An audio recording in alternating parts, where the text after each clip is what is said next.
Olá, no estudo de hoje, o estudo 318, temos 5 mitzvot e ainda também relacionadas com os julgamentos. Agora começam as leis sobre os juízes, não sobre as punições, mas sobre os juízes. Eles, primeiro assim, 279, proibição 279, que no caso de um julgamento, os juízes eles não podem ter piedade de alguém culpado. E há um castigo que assim está além da conta, vamos dizer, né? Por exemplo, existem castigos na Torá que são multas, não são indenizações, né? Que alguém roubou alguém, então ele tem que pagar uma indenização pelo fato que ele roubou. Não é que tem alguém que está ganhando, alguém que está perdendo.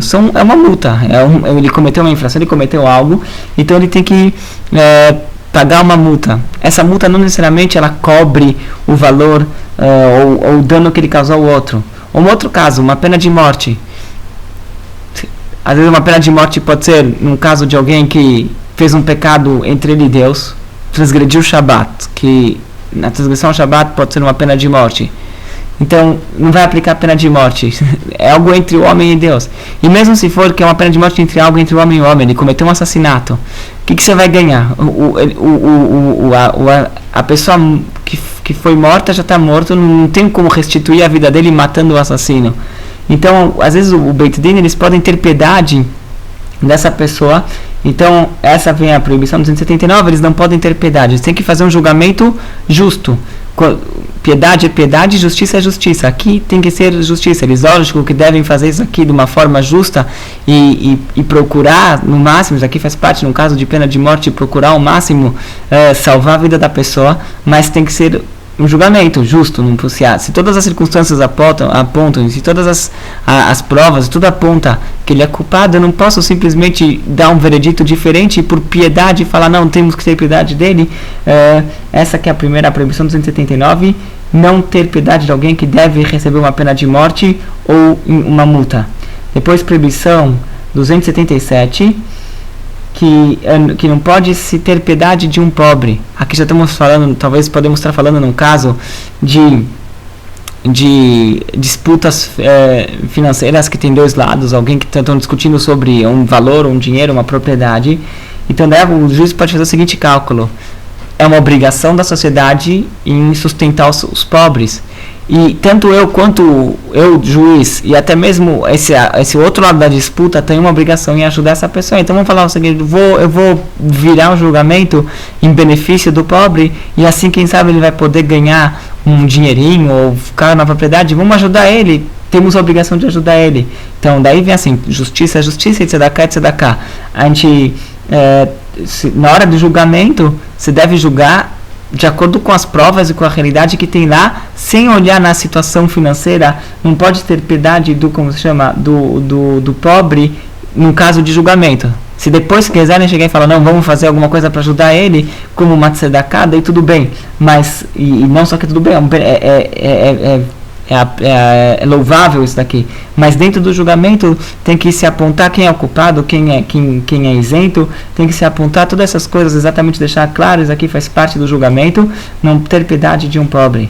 Ao mesmo tempo temos a proibição 275, que é não dar uma honra a mais ou um favorecimento ao lado de alguém que é importante ou rico. O juiz pode pensar, calma aí, isso aqui é uma pessoa tão proeminente na comunidade, na sociedade, é o líder comunitário, como eu posso fazê-lo passar uma vergonha? Ele está discutindo aqui, entrando numa disputa, está tendo uma discussão, como eu posso envergonhar ele que ele é perdedor? Então eu vou talvez ajudar ele. Isso aqui é a proibição 275. Da mesma forma que eu não posso ter piedade de um pobre no julgamento dele, eu também não posso tomar cuidado com o respeito e com a honra, a dignidade de alguém importante. Eu tenho que julgar o caso de acordo com o que ele é.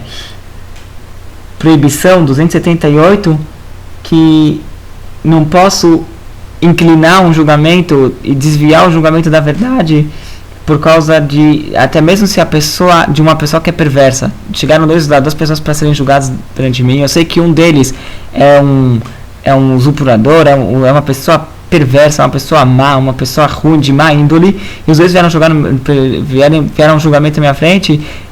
o juiz tem dois da coisa. Ele primeiro não pode simplesmente falar, provavelmente esse cara é culpado porque ele é uma pessoa má. Ele primeiro tem que estudar o caso, e mesmo se depois ele vê que ele julgou o caso, ele estudou o caso, ele não pode falar, mas se ele é, mesmo que no final, pode ser que nesse caso a pessoa culpada é aquela pessoa má, desculpa, a pessoa de má índole, ele não seja o culpado, eu não posso falar, mas eu vou culpar ele por causa que de uma maneira geral ele é uma pessoa má. Tem que julgar, eu não posso desviar, mesmo que for para culpar alguém que tem uma fama e geralmente é uma pessoa de má índole.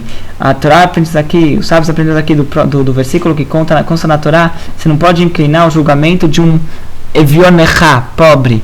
E os sábios interpretaram que Evionechá, na verdade, não é que ele é pobre em recursos, mas ele é Vion, ele é pobre em boas ações. Ele é uma pessoa ele é pobre, ele tem poucas boas ações, é uma pessoa de má índole. Mesmo assim, a gente não pode inclinar e desviar da justiça o julgamento dele. E depois tem a proibição 273, que na verdade talvez ela engloba todas essas proibições, é que não pode se entortar um julgamento, tem que fazer um julgamento justo, não pode se julgar, tem uma proibição para o Dayan, né? Isso aqui é uma coisa óbvia, a Torá não precisa falar, mas mesmo assim um juiz, ele não pode fazer um julgamento injusto, ele tem que fazer um julgamento justo.